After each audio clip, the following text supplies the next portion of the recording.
Have you ever wondered what the term scraps actually means? It's a word we use quite often, but do we really understand its true meaning?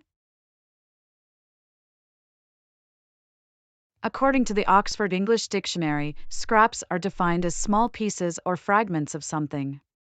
So, in essence, scraps are the leftover bits and pieces of a larger whole.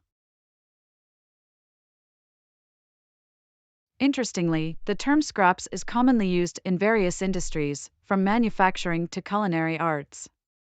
In manufacturing, scraps refer to the excess material left over from production processes. In the culinary world, scraps can be the trimmings or leftovers from food preparation. Chefs often find creative ways to repurpose these scraps, reducing food waste and maximizing the use of ingredients. So, in essence, scraps are the small, leftover pieces that are often overlooked but can hold great value if utilized properly. Understanding the meaning of this term can help us appreciate the importance of minimizing waste and finding ways to make the most of what we have.